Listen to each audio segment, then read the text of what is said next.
Une rencontre sur Tinder qui a failli mal tourner. Marisa avait 23 ans lorsqu'elle a rencontré sur Tinder un garçon de la ville de 25 ans nommé Luc. Ils semblaient bien s'entendre et ont échangé leurs numéros. Après avoir échangé des messages pendant un moment, discutant de musique et de sport, la conversation a pris un ton plus sexuel. Marisa utilisait Tinder pour chercher des rencontres sans lendemain, et lorsque ce sujet est venu sur la table, Luc a dit qu'il cherchait la même chose. Luc a suggéré que Marisa vienne chez lui en précisant qu'il serait seul chez lui.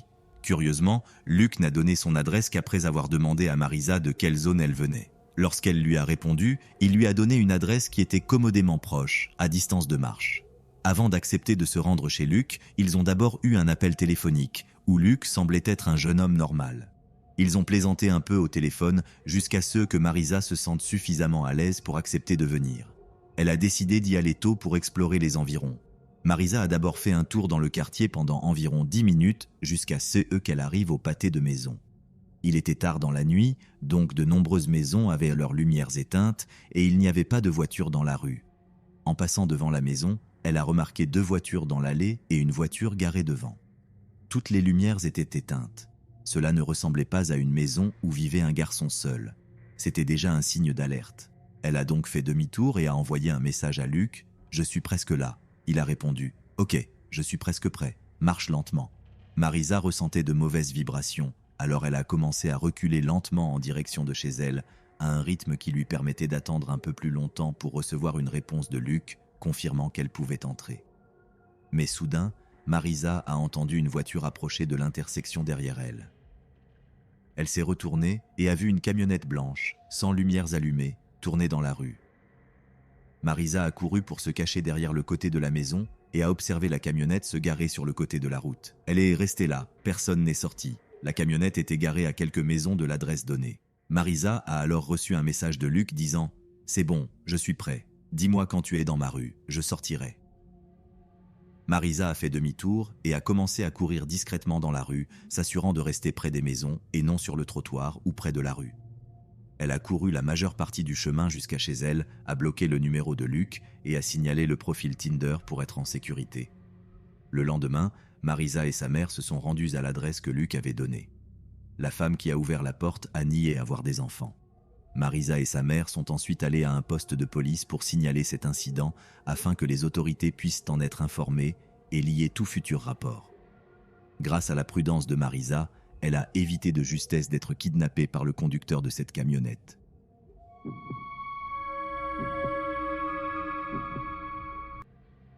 Un piège sur Tinder, la rencontre de Chas.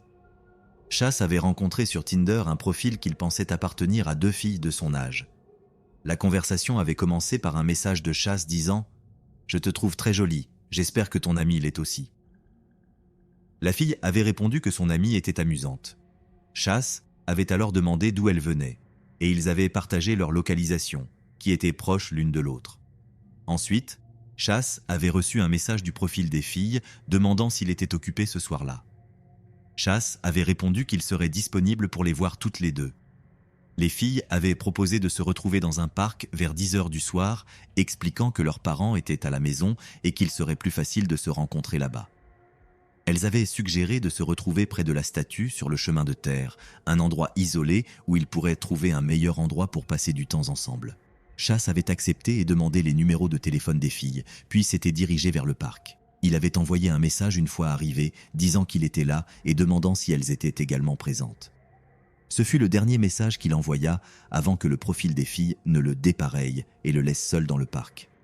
Chas savait alors qu'il avait été trompé, mais il ne savait pas encore si c'était une simple blague ou un piège. Il commença à entendre des bruits dans la forêt, comme des branches qui craquaient et des feuilles qui bougeaient, indiquant qu'il était suivi. Utilisant son téléphone comme lampe torche, il décida de commencer à enregistrer pour sa propre protection. Sur la vidéo, on pouvait voir Chas pointer sa lumière vers la forêt où il avait entendu un autre bruit. La lumière révéla quelqu'un dans les bois qui sortit des arbres et commença à poursuivre Chas. Il arrêta d'enregistrer pour éteindre la lampe torche, puis courut vers les arbres pour se cacher. Il recommença à enregistrer lorsqu'il pensa avoir semé son poursuivant. Chas continua de filmer le reste de son trajet hors du parc jusqu'à sa voiture pour avoir des preuves vidéo au cas où le pire arriverait. Heureusement, Chas parvint à retourner à sa voiture et rentra chez lui. Il essaya de signaler le profil à Tinder en se basant sur les captures d'écran qu'il avait prises, mais Tinder répondit qu'il ne pouvait trouver aucun profil correspondant à la description ou aux images. Évidemment, Chas n'avait pas été prudent en entrant dans une situation aussi suspecte.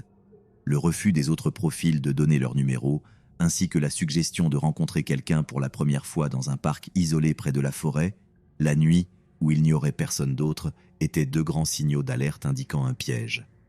Chas eut la chance de s'en sortir indemne.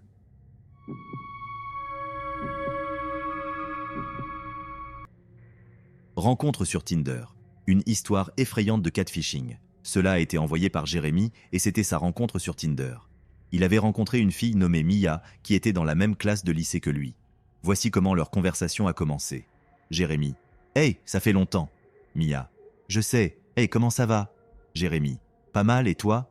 Mia. Je vais bien, je travaille beaucoup. Tu parles encore à quelqu'un du lycée? Jérémy. Non, pas vraiment. J'étais content que le lycée soit terminé. Mia. Pareil. C'est drôle. On a juste parlé quelques fois à l'école. Jérémy. Oui, je sais. Peut-être qu'on devrait rattraper le temps perdu. Mia. Peut-être qu'on devrait échanger nos snaps. Jérémy a donné son snap à Mia et ils ont continué leur conversation là-bas. Jérémy n'a pas pris de capture d'écran de la conversation sur Snapchat, mais à partir de là, ils ont continué à parler de leur vie après le lycée. Ils ont ensuite parlé de se retrouver quelque part pour discuter en personne. Ils ont convenu de se retrouver dans un parking derrière un centre commercial où personne ne va la nuit. Jérémy était prêt à partir immédiatement, n'ayant pas besoin de beaucoup de temps pour se préparer. Mia, en revanche, a dit qu'elle ne pourrait pas y arriver avant 1h30, car elle était avec des amis et ne pouvait pas s'en débarrasser. Ils ont donc fixé un rendez-vous pour minuit derrière le centre commercial. Il n'a fallu que 5 minutes à Jérémy pour y arriver, car le parking était dans la même ville où ils habitaient tous les deux. Il s'est assis dans sa voiture en attendant Mia pendant environ 20 minutes, s'excusant d'être en retard tous les quelques minutes sur Snapchat. Finalement, Jérémy a vu des phares apparaître au coin de la rue, s'approchant lentement et s'arrêtant non loin de sa voiture. Mia a pris une photo de sa voiture et a dit « Je pense que je te vois ».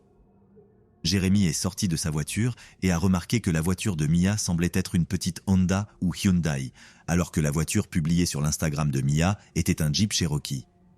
Immédiatement, Jérémy est retourné dans sa voiture et a envoyé un message à Mia sur Instagram pendant que la voiture à l'extérieur klaxonnait. Il a ouvert Snapchat et envoyé un message. « Hey, sors de ta voiture et montre-toi ». La réponse a pris une demi-minute et Mia a dit « Je ne veux pas, il fait trop froid ». À ce moment-là, Jérémy savait que quelque chose n'allait pas. Il est monté dans sa voiture et a commencé à rentrer chez lui, mais la voiture le suivait en klaxonnant. Jérémy a décidé de prendre l'autoroute. À ce moment-là, la voiture derrière lui s'est arrêtée et a disparu. Jérémy s'est arrêté sur le côté de la route pour bloquer le compte Snapchat et est rentré chez lui. Entre-temps, il avait déjà reçu un message direct, DM, de la vraie Mia. Voici comment s'est déroulée leur conversation. Jérémy. Hey, ça va paraître très bizarre, mais je pense que nous avons été jumelés sur Tinder. Mia. Salut, tu sais pourquoi? Jérémy. Longue histoire. J'ai trouvé quelqu'un qui se faisait passer pour toi et on a parlé un moment du lycée. Je pensais vraiment que c'était toi. J'ai rencontré la personne qui gérait le compte dans un parking, mais c'était une autre voiture, pas ton Jeep.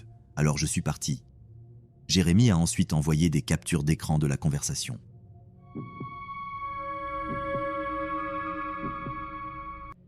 Rencontre tragique sur Tinder. L'histoire de Warina et Gabel. Le 7 août 2014, Warina White et Gabel Toy se sont rencontrés sur Tinder.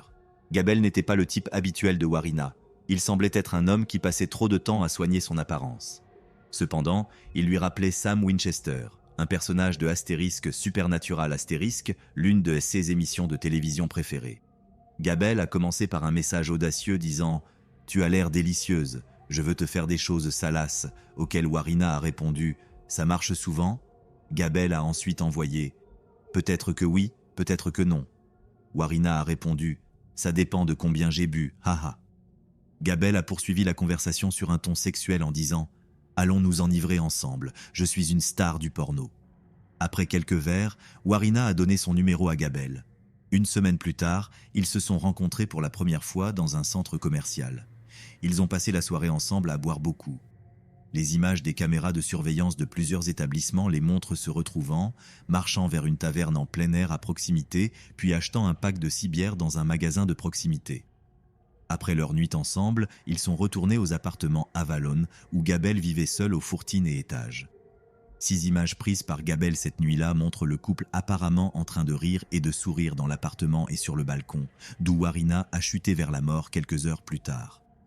Pour une raison inconnue, Gabel a enregistré l'audio de toute sa nuit avec Warina, y compris toute la confrontation entre eux vers la fin de la nuit. Cela a été reproduit lors du procès de Gabel. Il a ensuite été découvert que Gabel avait l'habitude étrange d'enregistrer toutes ses rencontres avec plusieurs femmes.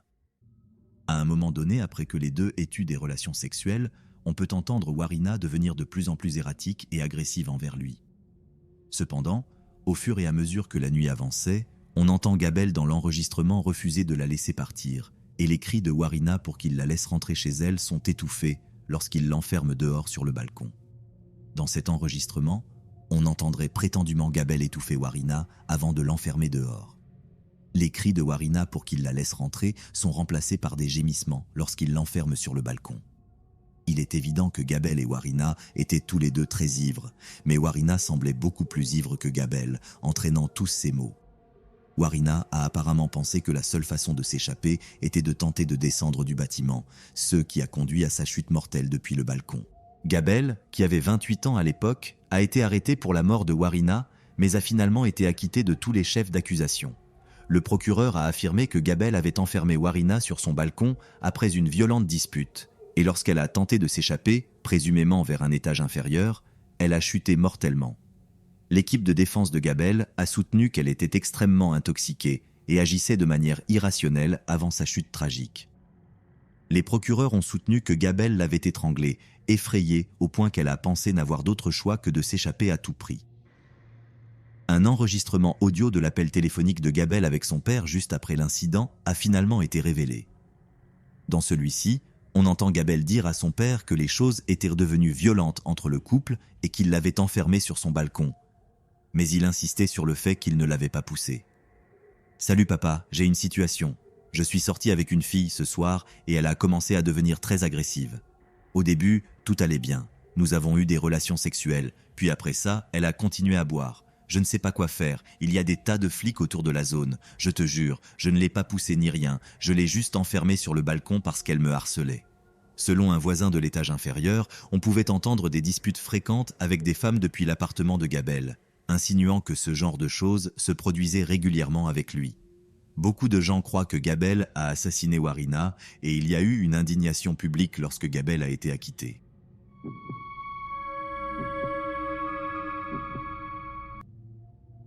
Un divorce tragique, l'histoire de Joy et Alexander. Le processus de divorce n'est généralement pas agréable et les émotions sont souvent très conflictuelles. Pour certains, un divorce peut être un moment terrible rempli de peine et de tristesse, mais pour d'autres, il peut représenter un nouvel espoir, un nouveau départ. Pour Joy People, infirmière de 39 ans de Sydney, en Australie, son récent divorce avec son ex-mari Alexander Villaluna devait être un nouveau départ. Joy a publié sur Facebook « Nouvelle année, nouveau départ », accompagnée d'une photo souriante d'elle-même. Depuis lors, elle avait publié des photos de fleurs envoyées par des admirateurs secrets, des cartes d'anniversaire et des cadeaux de ses 3 enfants qui la qualifiaient de meilleure mère possible et d'une mère et femme indépendante. En mars 2016, Joy utilisait Tinder pour trouver un rendez-vous. Joy est mère de 4 enfants. Elle a grandi aux Philippines et a ensuite déménagé à Auckland, en Nouvelle-Zélande, pour se former en tant qu'infirmière avant que sa famille ne s'installe finalement à Sydney. Sur Tinder, elle a rencontré un homme d'affaires de 53 ans, Keith Collins. Keith avait 3 enfants et 4 beaux-enfants. Ils ont tous deux apprécié leur conversation et ont décidé de se rencontrer pour un rendez-vous le 30 mars 2016. Ils sont allés dîner dans un restaurant de barbecue coréen. Juste au moment où ils terminaient leur repas, un homme est apparu et a encerclé Keith avec son bras. C'était l'ex-mari de Joy, Alexander. Il a demandé à Keith ce qu'il faisait avec sa femme. Keith a répondu qu'ils étaient en train de dîner et soudain, Alexander a attrapé Keith par le cou avec son bras gauche et l'a poignardé dans l'abdomen avec un couteau de cuisine. Joy a commencé à crier, disant qu'ils étaient simplement en train de dîner. Après avoir poignardé Keith plusieurs fois, Alexander s'est tourné vers son ex-femme de 35 ans. Il l'a poignardée une fois dans la poitrine et une autre fois dans le bras lorsqu'elle a essayé de se défendre. Keith était tombé au sol et tentait de se relever. Alexander s'est mis sur lui et, utilisant ses deux mains, lui a enfoncé le couteau dans la poitrine 5 fois de plus. Après avoir poignardé Keith 11 fois et son ex-femme 2 fois, Alexander est sorti calmement du restaurant. Joy a commencé à sortir du restaurant et au début, Alexander l'a suivi, mais il a semblé abandonner ou changer d'avis et est retourné au restaurant où il s'est assis à côté du cadavre de Keith et a attendu l'arrivée de la police. Il s'est rendu sans résistance à l'arrestation. Alexander a admis avoir attaqué Keith parce qu'il dînait avec son ex-femme. Joy a été transportée à l'hôpital et, bien qu'elle ait été blessée, elle a survécu à l'attaque. Alexander et Joy s'étaient rencontrés 9 ans plus tôt alors qu'ils suivaient tous deux une formation pour devenir infirmiers à Auckland. Tous deux étaient originaires des Philippines. Joy a affirmé qu'Alexander était abusif dès le début de leur relation. Il ne la laissait pas avoir d'amis et ne la laissait pas sortir souvent. Joy avait déjà 3 enfants d'une relation précédente. En 2011, elle a eu un enfant avec Alexander. 2 ans avant que Keith ne soit tué, Joy avait quitté Alexander et obtenu une ordonnance de protection contre lui. En réponse à cela, il lui avait dit qu'il la tuerait si jamais elle commençait à sortir avec un autre homme, mais il a également dit plus tard qu'il lui pardonnerait à cause de leur enfant. En septembre 2017, Alexander a plaidé coupable de meurtre. Lorsqu'on lui a donné l'occasion de s'excuser, Alexander a dit qu'il était difficile de demander pardon parce qu'il était encore en colère à cause de ce qui s'était passé. Il a également dit au service de probation que Joy se blâmait elle-même pour les problèmes dans leur relation et que, selon lui, elle aurait été heureuse d'être tuée par lui. Alexander a également affirmé avoir attaqué Keith en légitime défense, mais les images de la vidéosurveillance montraient clairement qu'il était l'agresseur. Le juge a déclaré que la partie la plus atroce était lorsqu'il a attaqué Keith alors qu'il était déjà au sol, en train de se vider de son sang. En octobre 2017, Alexander a été condamné à 40 ans de prison et devra purger au moins 30 ans avant de pouvoir demander une libération conditionnelle. Il pourra la demander le 30 mars 2046 lorsqu'il aura 74 ans.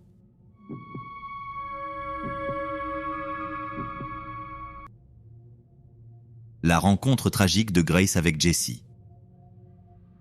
La matinée du 26 octobre 2018, Grace M., âgée de 21 ans, a conduit depuis sa maison dans le comté d'Essex jusqu'à l'aéroport de Heathrow à Londres, où elle a pris un volume pour le Pérou. Elle a passé les 10 jours suivants à voyager d'île en île avant de se diriger vers Auckland, en Nouvelle-Zélande, où elle est arrivée le 30 novembre, 2 jours avant son 22e anniversaire. Grace séjournait dans une auberge où elle s'est liée d'amitié avec d'autres touristes et routards. Le 1er décembre 2018, ses compagnons de dortoir l'ont observé se préparer et quitter l'auberge pour se rendre à son rendez-vous avec Jesse. Après quelques heures, Grace a envoyé un message à une amie chez elle disant que le rendez-vous se passait très bien et qu'elle ressentait une connexion avec Jesse. Cependant, peu de temps après ce message, le téléphone de Grace et son activité sur les réseaux sociaux se sont tus.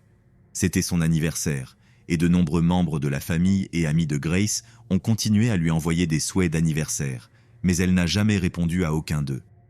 Au fur et à mesure que les jours passaient, tout le monde s'inquiétait de plus en plus.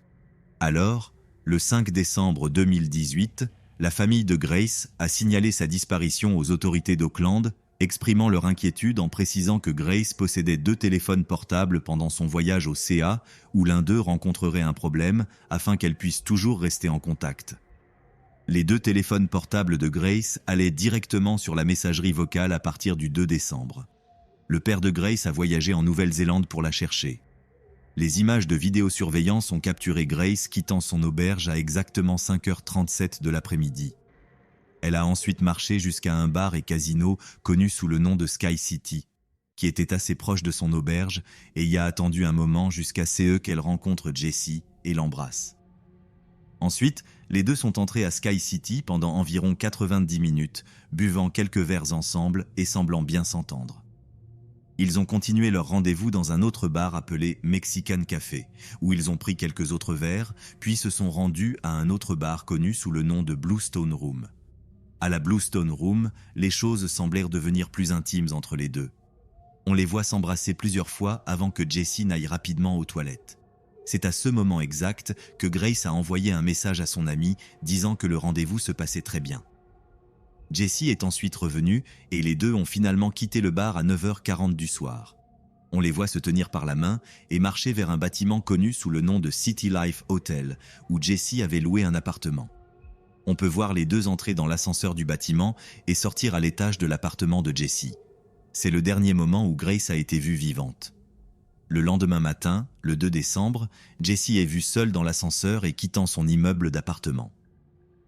On le voit ensuite acheter un ensemble d'articles de nettoyage et une nouvelle grande valise. Il a rapporté ses nouveaux achats dans son appartement, puis est ressorti. Il a pris un taxi pour se rendre à une agence de location de voitures locales où il a loué un véhicule et s'est rendu dans un autre bar de la région pour rencontrer un deuxième rendez-vous Tinder le lendemain de l'assassinat de sa précédente rencontre Tinder. Ce rendez-vous est devenu rapidement inconfortable et la femme a décidé de mettre fin aux choses parce qu'elle le trouvait vraiment effrayant après qu'il ait parlé des meilleurs endroits pour cacher un cadavre.